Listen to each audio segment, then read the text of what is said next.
Death is the true inspiring genius, or the muse of philosophy, wherefore Socrates has defined the latter as preparation for death. Indeed, without death men would scarcely philosophize. Therefore it will be quite in order that a special consideration of this should have its place here at the beginning of the last, most serious, and most important of our books. The animal lives without a proper knowledge of death. Therefore the individual animal enjoys directly the absolute imperishableness of the species, for it is only conscious of itself as endless. In the case of men, the terrifying certainty of death necessarily entered with reason.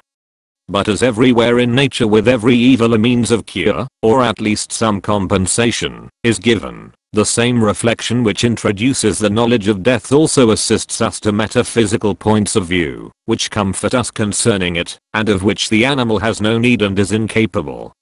All religious and philosophical systems are principally directed to this end, and are thus primarily the antidote to the certainty of death, which the reflective reason procluses out of its own means. Yet the degree in which they attain this end is very different, and certainly one religion or philosophy will, far more than the others, enable men to look death in the face with a quiet glance. Brahmanism and Buddhism, which teach man to regard himself as himself, the original being, the Brahm, to which all coming into being and passing away is essentially foreign, will much more in this respect than such as teach that man is made out of nothing, and actually begins at birth his existence derived from another. Answering to this, we find in India a confidence and a contempt for death of which one has no conception in Europe. It is, in fact, a hazardous thing to force upon a man, by early imprinting them, weak and untenable conceptions in this important regard, and thereby making him forever incapable of taking up correct and stable ones. For example, to teach him that he recently came out of nothing, and I consequently through an eternity has been nothing, but I yet for the future will be imperishable, is just the same as to teach him that, although he is through, and through the work of another, yet he will be held responsible through all eternity for his actions. If, then, when the mind ripens and reflection appears, the untenable nature of such doctrines forces itself upon him, he has nothing better to put in its place, nay, is no longer capable of understanding anything better, and thus loses the comfort which nature had destined for him also, as a compensation for the certainty of death. In consequence of such a process, we see even now in England in 1844, among ruined factory workers, the socialists, and in Germany, among ruined students, the young Hegelians, sink to the absolutely physical point of view, which leads to the result, eat and drink, for after death there is no more rejoicing. And so far may be defined as bestialism.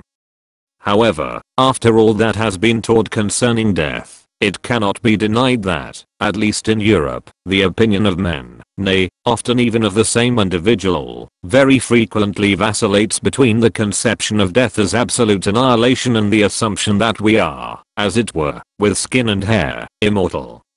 Both are equally false. But we have not so much to find a correct mean as rather to gain the higher point of view from which such notions disappear of themselves. In these considerations I shall first of all start from the purely empirical standpoint. Here there primarily lies before us the undeniable fact that, according to the natural consciousness, man not only fears death for his own person more than anything else, but also weeps violently over the death of those that belong to him, and indeed clearly not egotistically, for his own loss, but out of sympathy for the great misfortune that has befallen them. Therefore he also censures those who in such a case neither weep nor show sadness as hard-hearted and unloving. It is parallel with this that revenge, in its highest degree, seeks the death of the adversary as the greatest evil that can be inflicted.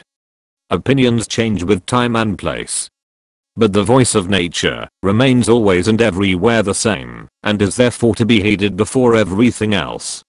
Now here it seems distinctly to say that death is a great evil.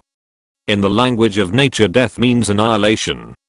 And that death is a serious matter may be concluded from the fact that, as everyone knows, life is no joke. We must indeed deserve nothing better than these two. In fact, the fear of death is independent of all knowledge. for the animal has it, although it does not know death. Everything that is born brings it with it into the world. But this fear of death is a priori only the reverse side of the will to live, which indeed we all are. Therefore in every animal the fear of its destruction is inborn, like the care for its maintenance. Thus it is the fear of death, and not the mere avoidance of pain, which shows itself in the anxious carefulness with which the animal seeks to protect itself, and still more its brood, from everything that might become dangerous. Why does the animal flee, trembling, and seek to conceal itself? Because it is simply the will to live, but, as such, is forfeited to death, and wishes to gain time. Such also, by nature, is man. The greatest evil, the worst that can anywhere threaten, is death. The greatest fear is the fear of death. Nothing excites us so irresistibly to the most lively interest as danger to the life of others. Nothing is so shocking as an execution. Now the boundless attachment to life, which appears here cannot have sprung from knowledge and reflection.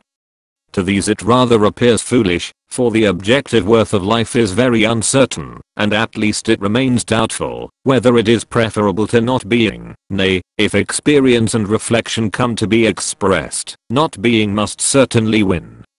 If one knocked on the graves, and asked the dead whether they wished to rise again, they would shake their heads.